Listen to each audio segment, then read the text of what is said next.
The Big Light presents.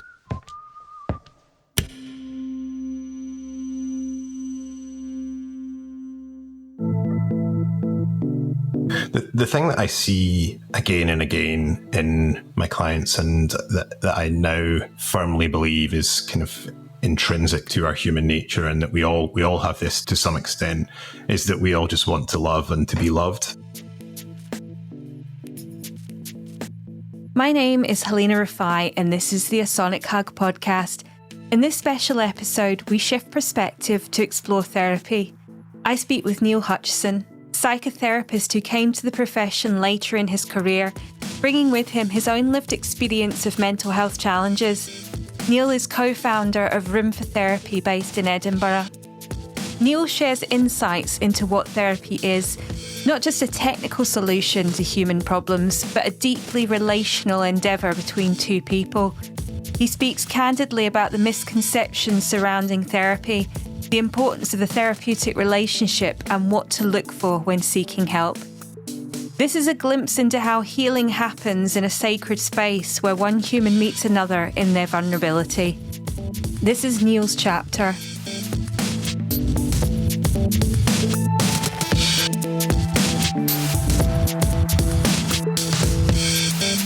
I think probably most therapists don't come to that as their first career. I think most have had some lived experience and perhaps an entire previous career, and that was true for me as well. I worked in professional and financial services for 20 years. I don't know, I think COVID came along, and like a lot of people, that kind of prompted me to think a bit about whether that was giving me the meaning that I was looking for in my career. But also during the kind of years leading up to COVID, I'd had a lot of challenges in my life, a lot of, I guess, lived experience in terms of mental and emotional health challenges, bereavement by suicide, relationship breakup, etc. And I'd had some counselling myself. Again, I think most therapists have had some counselling. I think they should, or certainly have had counselling. And I'd had good experiences in therapy and not so good experiences. And I don't know, I felt like the kind of skills, some of the skills I'd picked up over my first career in terms of understanding people and helping people develop and change and grow, but also kind of just the type of person that I am. I feel like I do enjoy connecting with people. I am generally quite a non-judgmental, trusting person. So I don't know, I felt like these were things that would map across to a career in counselling. So I pursued that from there in terms of looking into the different courses, jumped on a training course that makes it sound like it was just a little bus ride along the road. But yeah, became a therapist from there. Yeah, I really never looked back. I think it's an incredible privilege to hear clients' stories and to see the vulnerability and the courage that clients bring to the work. I never take that for granted. So therapy, in the case of one-to-one therapy, which I think makes up the majority of therapeutic relationships, is a relationship. It's a relationship between two people. And I'm emphasizing the people bit of that because the people, both client and therapist, have their own subjective experience of life to date. They are having their own subjective experience in the room. It's happening. And to pretend otherwise, I think, risks losing a lot of the richness of the relationship and of our relationship between two people. But I think the therapeutic relationship is different in lots of fundamental ways to a relationship you might have outside of the therapy room, because one of them, the therapist, is trained in creating and maintaining a safe space. I don't just mean the kind of physical setting of the work. I mean an environment, a culture, a relationship dynamic in which the client can feel psychologically safe. It would be utterly astonishing to me if they had that universally in their life outside of the therapy room. So I do think that's something that is different and that most clients don't have and don't experience day to day.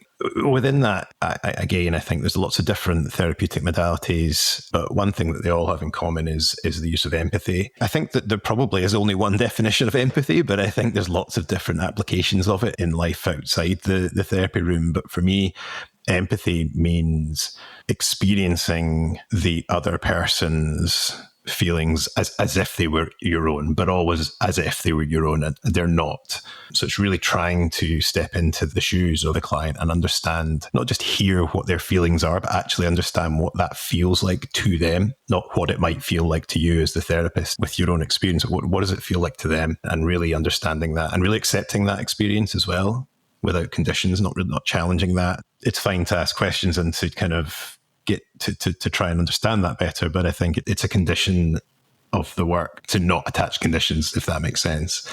The other element of the relationship that's different is that the therapist really is giving themselves to the work for the duration of the session. As a client, if you're paying for the session, you're paying for the time, and you're paying for the chair in the room, and you're paying for the training and the kind of structure that comes with that. But you're also paying for the use of the therapist's mind and of their self and of their reactions to how you relate to them. So the use of the therapist's self as a tool within the work and a tool for the benefit of the client, crucially, I think, again, is unique to a therapeutic relationship.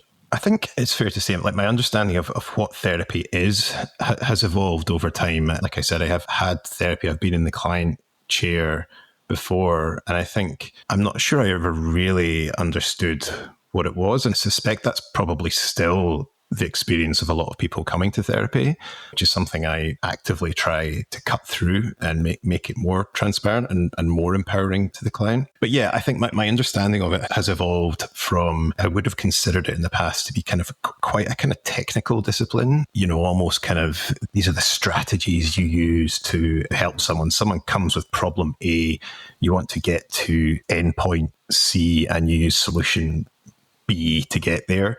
I always felt like that's what it was, and I no longer believe that. I'm much more from the perspective of it's a relational endeavor. It's an engagement between two human beings. I think, the kind of fundamental basis of what therapy has changed for me over time. And I think any therapist who says that they've stopped evolving their approach to therapy, I think should probably stop doing therapy. I think it's something that I'll always be developing and learning and changing. If I ever feel like I have all the answers and I'm the finished article, then I think I'm probably in trouble.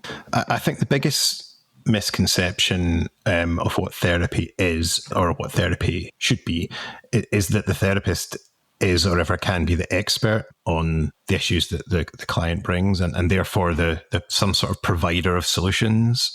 I don't think it's unreasonable for clients to come and hope that will be the case, but I think more often than not that they find themselves disappointed, because my firm view and the way I practice is that the person looking for therapy is the expert in their own subjective experience. They might not have a really clear understanding of that. They might not kind of understand where that comes from, what the kind of prompts and triggers are for some of the more difficult parts of that. But I think it's in there somewhere. And I think that the role of the therapist is to facilitate a process and facilitate a relationship that helps the client get a better understanding of that. I think it's a dangerous myth that the therapist is the expert in the room, because there is already a power imbalance there.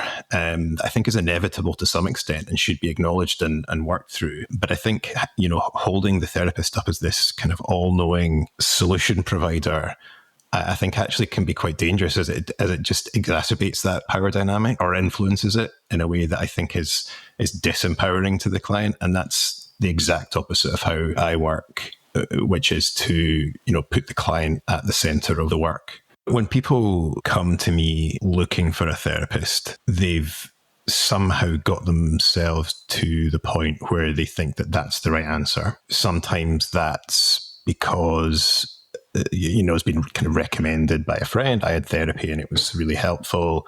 Or, I don't know, they've read an article and it's said that here's the sorts of things that therapy can help with. Or they've kind of heard about therapy. I mean, most people have heard about therapy. It's kind of in the popular knowledge now, and they just feel like they should maybe give it a try. I think by the time people come to me, they've kind of been through that process to some extent. That said, that doesn't always automatically at that point mean that it's the right thing. I think people looking for a therapist, and I know this because I've been on the other side of that search several times, it can be quite daunting. Well, first of all, it's quite a courageous decision to make. You know it's going to be difficult, or you suspect it's going to be difficult. I think it probably should be difficult. So it takes quite a lot of courage to actually just come to that decision and say, yeah, no, I'm going to do that. I'm going to look for a therapist. I'm going to go and talk to a professional. And I think there's still, certainly in certain communities, a bit of stigma attached to that. You'd hope at that point then that it's as easy as possible. And I'm not sure that it is. I think it's still there are lots of therapists out there, and you can pick up the online equivalent of the Yellow Pages and find them easily enough. But I think it's such a kind of personal thing. It's really difficult to really pin that search down and really find someone that way that really fits with you. It can be a real task. So in terms of advice to people who are looking for a therapist, I mean, like, practicalities matter. Where they're based, whether it's online or in person, whether they have availability. I mean, that's an obvious barrier to whether you can work together. And whether they have, a kind of specialism or a particular modality that they apply, that matters up to a point. I mean, there's been a whole range of studies. The therapeutic industry is quite introspective, and they like to kind of periodically ask the question, what's the best modality? What's the best one? Which one wins? So there's been a lot of research into this in terms of the different approaches to therapy, and which is, on average over the piece better. And these studies always come out with the same answer, which is they're all more or less the same in terms of efficacy, in terms of like actual outcomes. The thing that is common to good therapeutic outcomes, positive therapeutic outcomes for clients, is the relationship. That there is a relationship of trust, that there's alignment there, in terms of what they're trying to achieve, that there's a relational fit. I think, sometimes when you do therapeutic work, stuff comes up. I say sometimes, stuff should come up. So if your therapist reminds you of your father, for example, that's not necessarily a problem. In fact, that can be something that is really of value to the work and something that can be worked through. But it can also just, if you have particularly strong feelings about your father for whatever reason, that can get in the way, and it can just become a barrier to the work. So it's difficult to know when that line is crossed. But, I think the therapist and the client should always be on the lookout for that, whether there's something getting in the way of that relationship. And unfortunately, there's no kind of diagnostic tool for to determine whether that's going to work from minute one. Sometimes you just have to try it.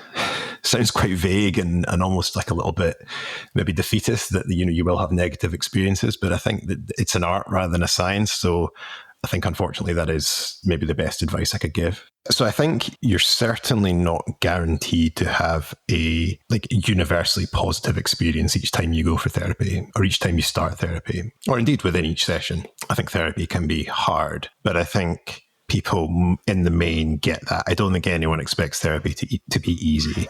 I think people do have expectations that it will, result in some sort of shift or some sort of change. And I think that's reasonable. That doesn't always happen. I think that can be perceived as quite a negative thing. But I mean, look, let's not pretend that there aren't experiences that people have of therapy that are actually quite damaging and negative. And I think that might not be anyone's fault. It might not be because of something the therapist has done or not done. It might not be because of anything, certainly not anything that the client's done or not done. But I think just sometimes having the permission for it to not be okay, for it not to be this life-changing experience. I think it's really important that the client is empowered to say that, to express how they're experiencing the therapist and how they're feeling about the work. That's absolutely critical in a relational space. If a therapeutic relationship is a relationship between two people, there's infinite ways that relationship dynamic can unfold. And so sometimes that dynamic won't fit. It just won't work. It won't be therapeutic. That can be neutral, or that can actually feel quite negative. So, again, I would just emphasize the importance of that relational fit and just really being aware of that, and almost, prizing that above everything else in terms of when someone is looking for a therapist. I would also be on the lookout for the extent to which you feel empowered within the relationship to call out your experience? Are you being asked to express how you're feeling about it? How's the work going? What was going on for you last week when you reacted in that way? How are you feeling about the work? I think there's something about like empowering the client to be honest. The trust works both ways, and the therapist having enough humility to acknowledge that it might not be an entirely positive experience for them each time, and listening to that and acknowledging that sometimes it's just not the right fit. In this delicate space between seeking help and finding it, there's a world of complexity many never see.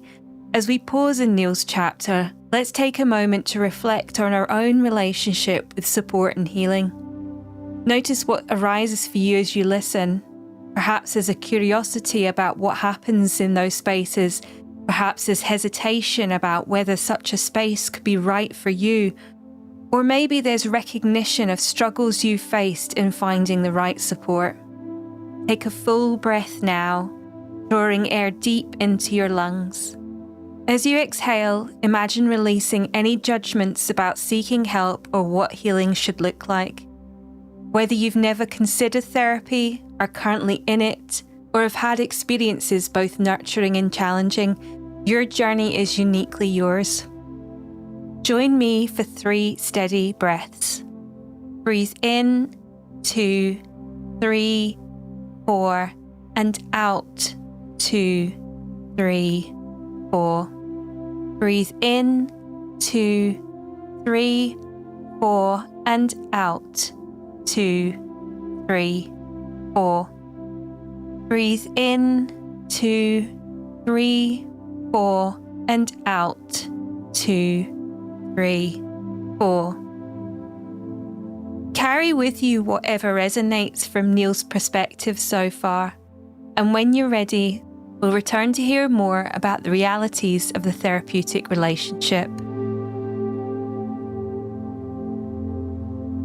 I think working across any difference between the therapist and the client is going to inevitably impact on the therapeutic relationship in the same way that it would impact on any relationship. And I think that that's something to factor in when people are choosing therapists, is how they feel that might impact. I think it's incumbent on the therapist to acknowledge the difference and to acknowledge how that influences the power dynamic. And I use that word dynamic quite carefully because I think power can kind of ebb and flow within a relationship, and that doesn't necessarily need to be destructive. It can be used in a manipulative way and in an exploitative way. That's obviously not constructive. But I think there's also the potential for profound insight and learning through inspection of that power dynamic. But again, that can only happen in a safe place within a relationship of trust. I think without that, particularly when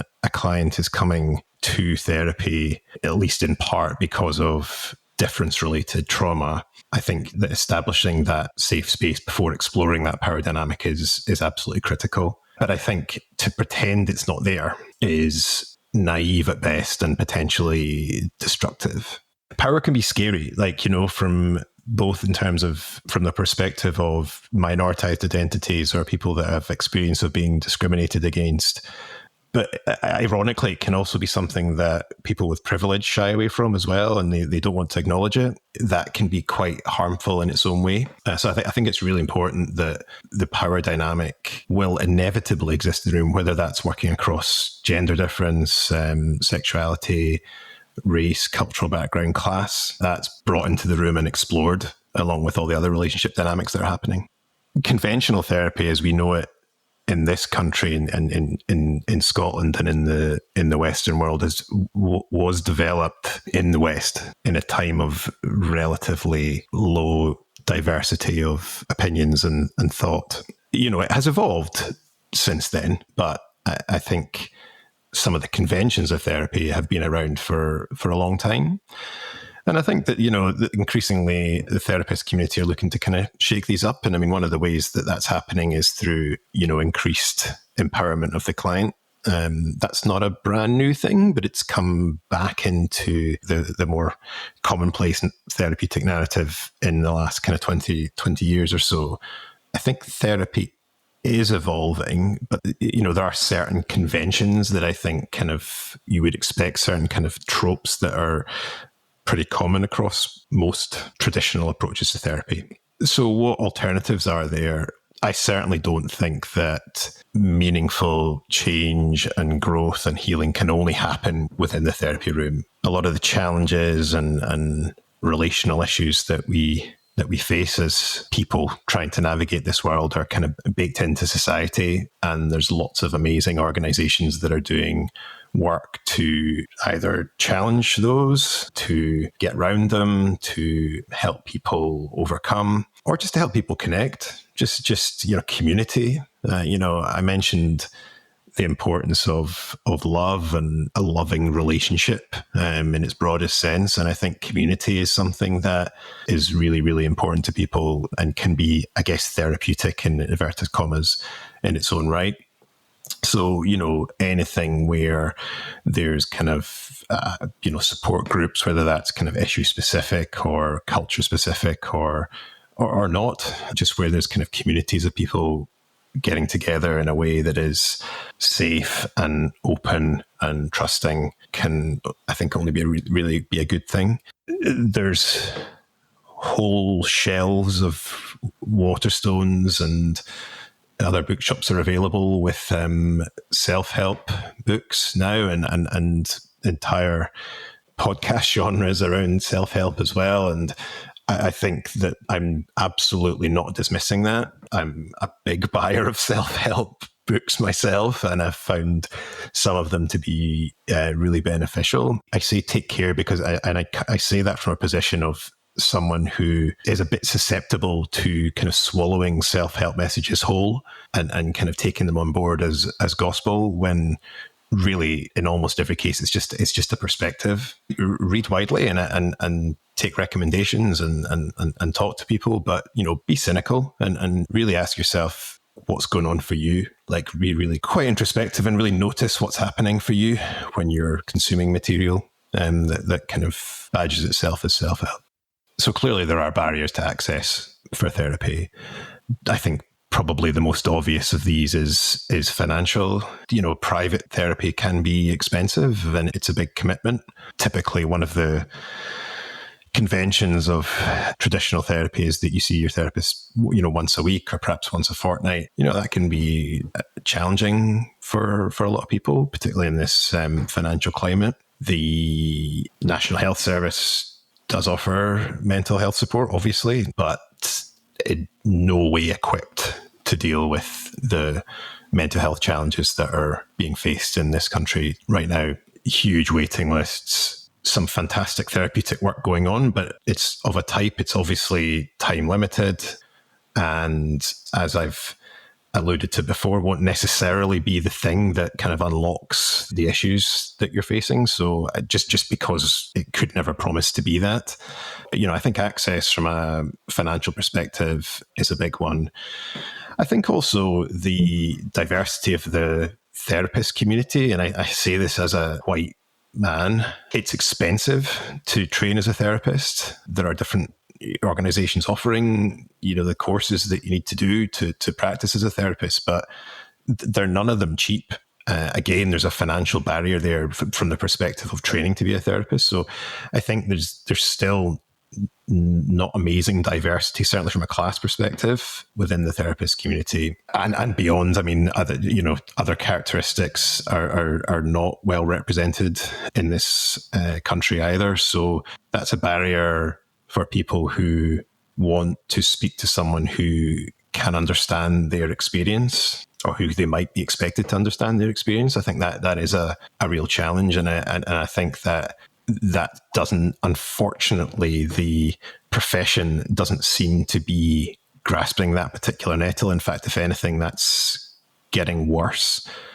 The barriers to becoming qualified and being, recognized and accredited are only getting higher, unfortunately. And like almost everything else right now, charities that offer low-cost therapy or kind of pay what you can models. Again, in my experience, their waiting lists are quite long. They would tend to put a cap on the number of sessions, which is, again, completely understandable. I'm not going to kind of comment on the different apps that are out there or whether everyone else, our jobs will one day be taken by robots and by AI. Certainly, you could see that as a potential solution to the access problem, but I don't know. I think it's all kind of a bit unsure as to how effective that is, and I certainly would be very careful before engaging in those processes.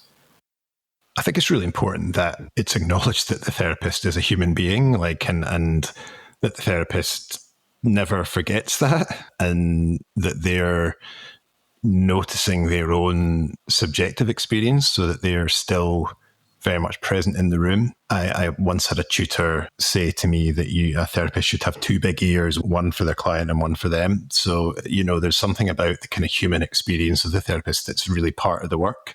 So as much as I want my clients to experience me as a human being, I think it is really important to maintain professional boundaries. It's in the interest of the client to do that. Anything I would be tempted to bring into the dialogue that tilts towards disclosure, my own feelings or my own experiences or my own identity, I would just ask myself the question of why am I tempted to disclose this? Is it in the interest of the client to do this?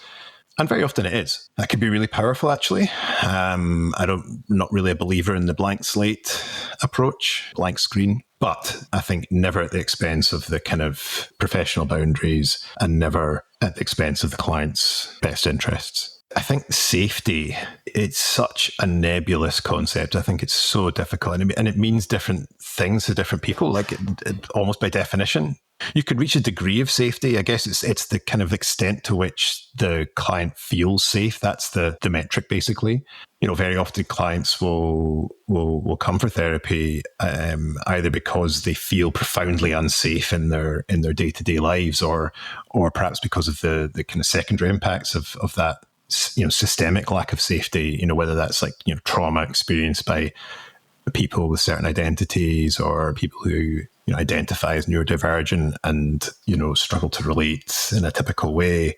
There's a high hurdle to clear there in terms of creating safety. So I think it just needs to be safe enough. I don't think you can ever guarantee safety. And what is safety? I mean, obviously physical safety. Yeah, I mean, it's certainly part of it. I think the physical setting of where the therapy takes place is safety has to be top of the list there in terms of, choosing the space and designing the space and making sure the space is secure and safe, but also psychological safety. I mean, that's as important, if not more important than the physical safety. Obviously, the two are connected, but that's, safety within the relationship. And I don't think you could ever expect, to hit kind of 10 out of 10 on that.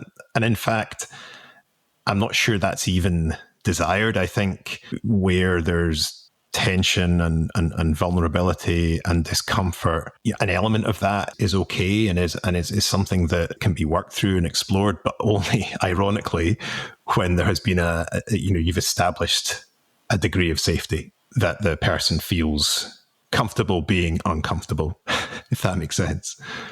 Being a therapist is, I feel enormously lucky and privileged to do this job and for people to share their innermost secrets and experiences with me. But that can be heavy. So, I think making sure that you are looking after yourself so that you can be in that space with the client for, however long it's required, 50 or 60 minutes or whatever, however long the session is, you're present for them. Now, I mean, the reality is, as I've said, therapists are human beings too. So it's likely they've got some stuff going on in their own lives outside of the room.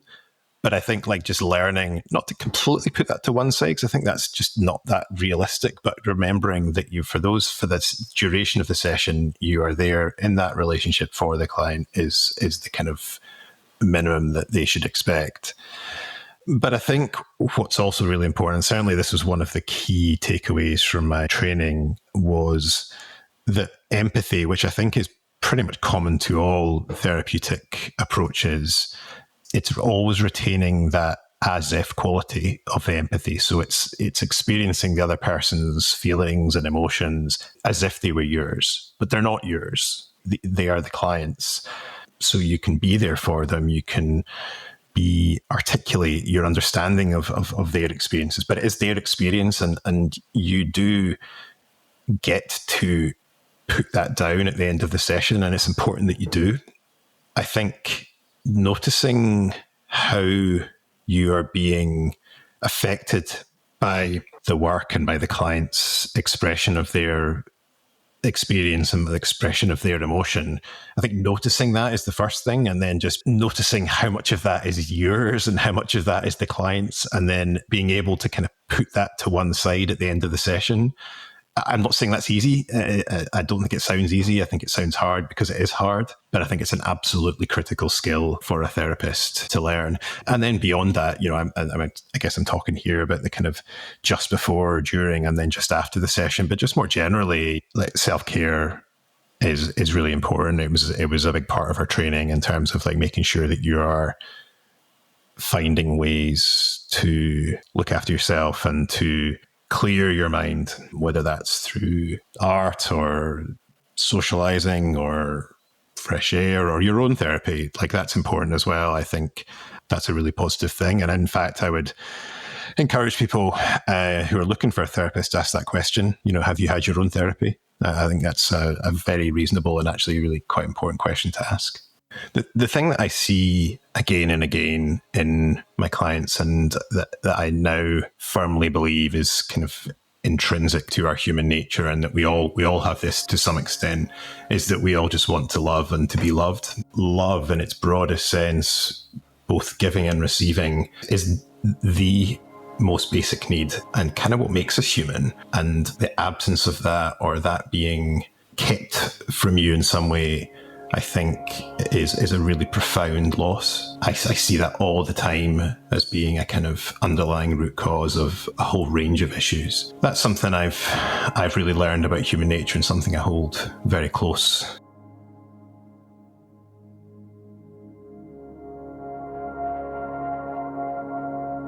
The journey of therapy reveals itself through Neil's words as both profoundly simple and incredibly complex. At its heart lies something we all instinctively understand, yet often struggle to practice. Genuine human connection founded on deep listening and acceptance. What strikes me most powerfully is the bravery required to seek help in the first place, to reach out, to acknowledge vulnerability, to trust another person with our innermost struggles. These are acts of immense courage that deserve recognition. Yet once that threshold is crossed, finding the right connection can itself become another challenge to navigate. The reality Neil highlights is that conventional therapy isn't universally right for everyone. Some may need a combination of approaches, perhaps CBT alongside trauma work or compassion-focused therapy, while others might find healing through community, nature, or creative expression. In a system where NHS services and charities are increasingly stretched beyond capacity, many are left searching for alternatives, facing lengthy waits, or getting no help whatsoever. There's also the complex guilt that can arise when therapy doesn't feel right, especially when it's offered for free through overwhelmed services. That guilt becomes another layer of burden, further impacting emotional well-being. And in our quick fix culture, there's often an expectation that therapy should produce immediate results rather than understanding it as one tool in a broader journey, self-discovery and healing. The barriers to access, Neil highlights, are profound. Financial constraints that make private therapy inaccessible to many, the lack of diversity among practitioners that can leave marginalised communities feeling unseen, and the systemic challenges that maintain these inequalities. When the therapy community doesn't reflect the diversity of those seeking help, vital perspectives and understandings are lost. Perhaps most moving is Neil's reminder that the therapist too is human, bringing their own lived experience into the room while maintaining professional boundaries. This humanity is both the limitation and the strength of therapy. and his final observation that at our core, we all simply want to love and be loved speaks to the universal need that underlines so much of our struggle and healing. Whether you are currently in therapy, considering it, or supporting someone through their journey, I hope this conversation offers insight into what makes this relationship so unique and potentially transformative. Thank you, Neil, for opening this window into your practice and philosophy, reminding us that even in our professional roles, we remain fundamentally human, reaching toward connection.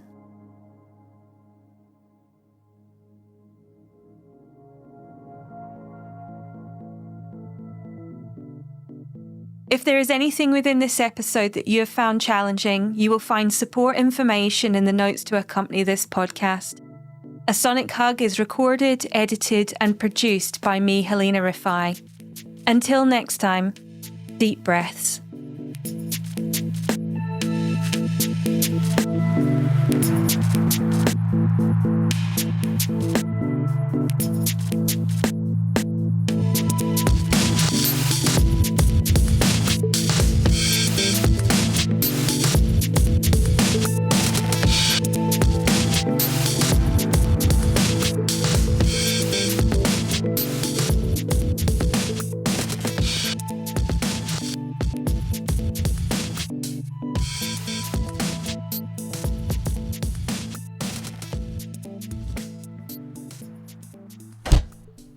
From the Big Light Studio.